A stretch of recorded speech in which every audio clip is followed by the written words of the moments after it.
everyone, I am Dr. Develo and welcome back to my channel where I engage faith, culture and lore. And in the last video, if you haven't watched that one where I bluntly described why Brother Enigma should be avoided at all costs, please go and check that video out. I know that I say that I will do a part 2 as to like what is particularly wrong with his doctrine. I will still be doing that, but in this particular video I feel like I'm just going with the prompts of how I'm thinking around the things that I'm thinking about, and also why I'm recording so that I do not forget what I want to say. So this video is very channeled to the ladies out there. Ladies, yes, queens, you out there, come and gather. But even if you're a brother, you want to listen, you want to learn something, come on, come gather, it's fine. This video is also for you, right?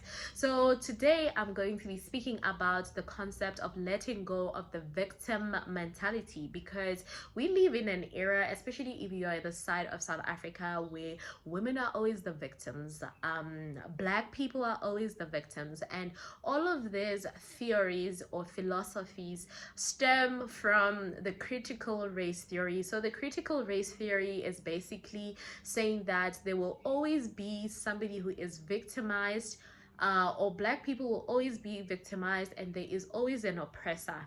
And in our context in South Africa, black people will tell you that white people are always the oppressor, even if they didn't do anything. Like even if like a white dude is by the street, they will always still say that is the oppressor. And this is basically because of the history that South Africa has experienced, colonialism, apartheid, and which was bad, which was really bad. We don't justify that. We don't even speak up for apartheid or colonialism, but we know that this was done by white people, subjecting black people to, slavery or oppression. But however, we have moved from those times and we are here. Actually, we are here. We are not oppressed. We are not our ancestors. And I know that a lot of people hate it. They hate, like, hearing that it's not as bad as, like, we are living in the prayers of our ancestors. This is what they prayed for, that there would be a time where black people are integrated with white people, or black people would go to school. Like, we are living in the prayers of those that fought for our liberation. So I feel like it's a little belittling if we play with that freedom in a sense of saying we are oppressed. So, but this theory is what is constantly shoved down the minds of young people. Young people can critically think for themselves that they are not oppressed, that they can do what they want to do. And basically, if you want to become a doctor, you can go work hard, like go to school and actually work yourself up. Like, the young people who I would say that they don't want to do that, they would always say, well, I can't do that because I'm still oppressed, the system is still oppressing me, so on and so forth.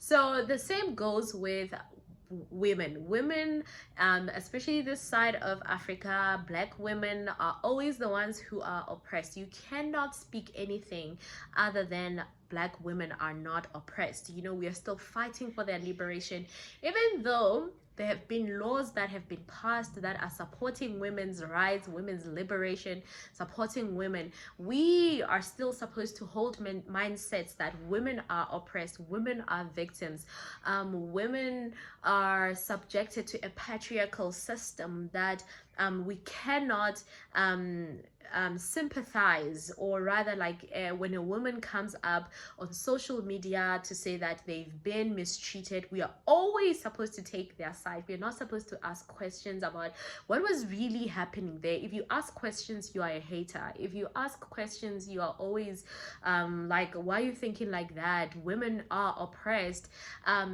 Twitter has become the court or the judge of women's issues, they will always side with women. Me Too movements, that's how they were started, because women were coming on platforms of saying I was raped, I was this, and therefore Twitter was supporting, even without hearing what transpired in the whole situation, or even without, you know, trying to think critically of like what was actually happening in this situation. No, women are not allowed to do that. We are not only women, men as well. Men are not allowed to think like that. Men are not allowed to you know, question, or they are not allowed to say that actually that is not what happened. So this is the way that now culture is conditioning us to think. They're conditioning us to not question, not to critically think about what other women are doing. So even if women are promiscuous, we just have to say, yeah girl, go girl, yeah girl, you know, whatever that you're doing you, building you, boo.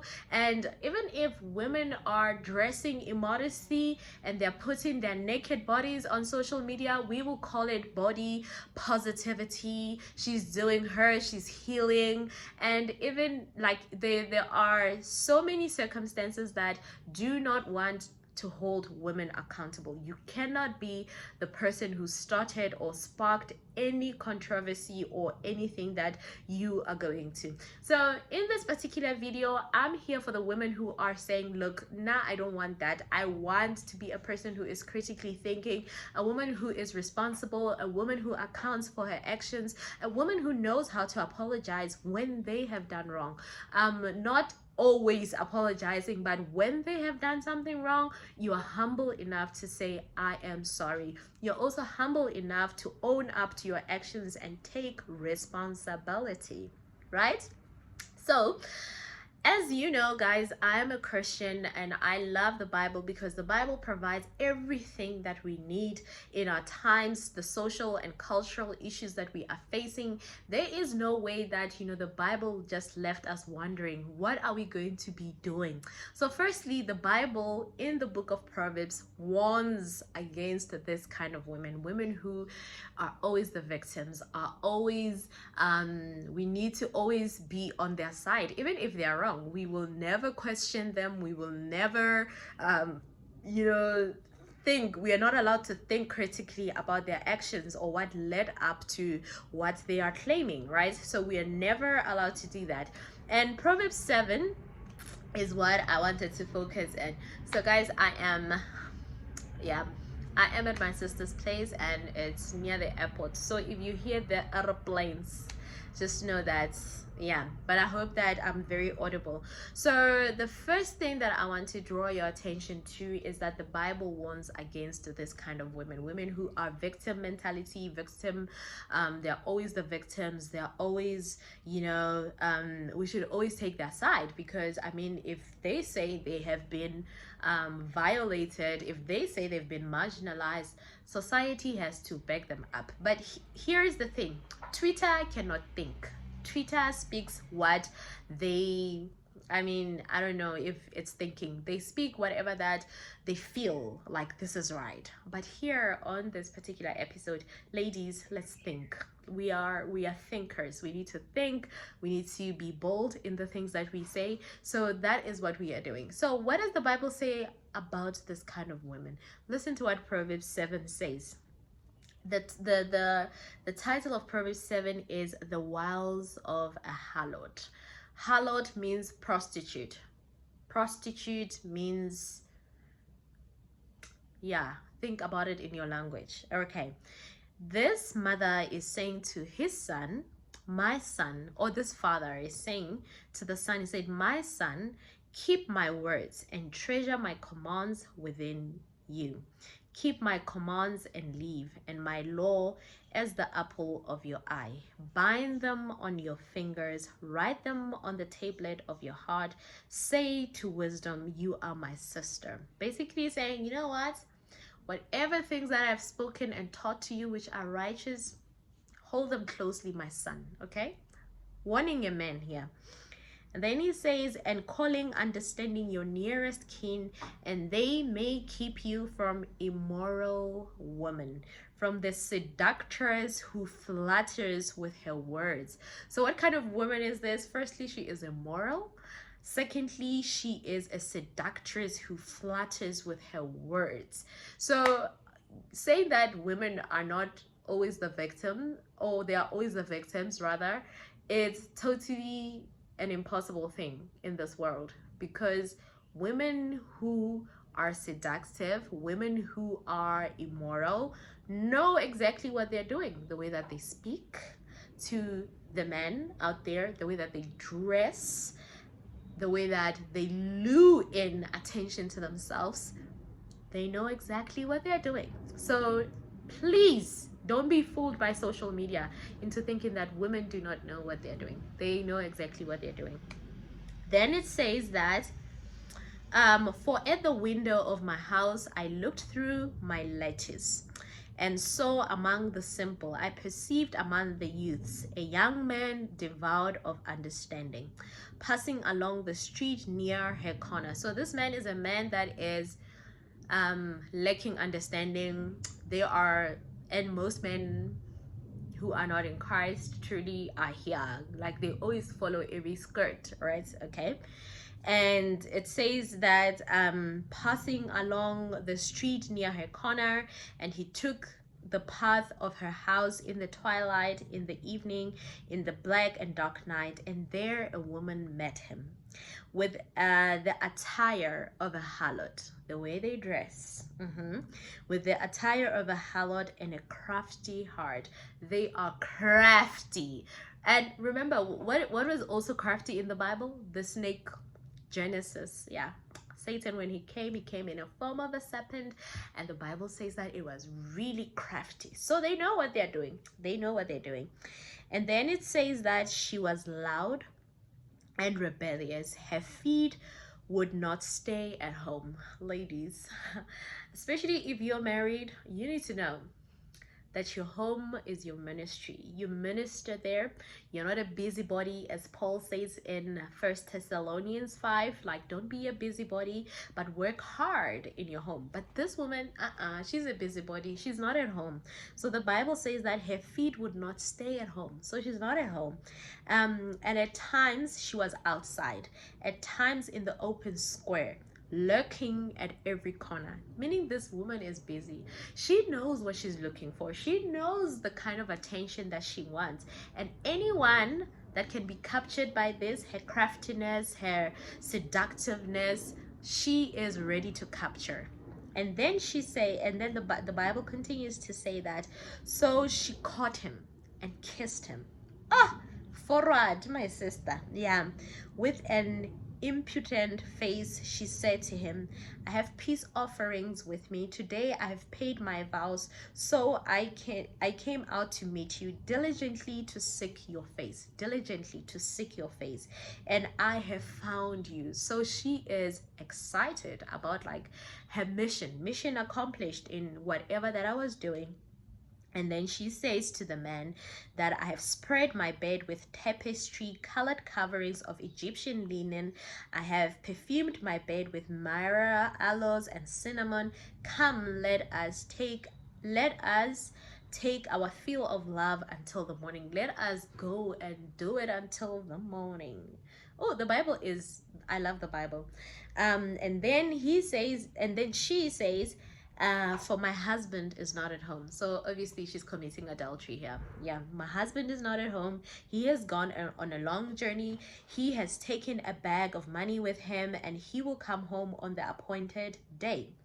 With her enticing speech, very enticing speech, she caused him to yield. With her flattering lips, she seduced him. Immediately he went after her as an ox goes to a slaughter. Like, legit, it was like, oh yeah, very seduced.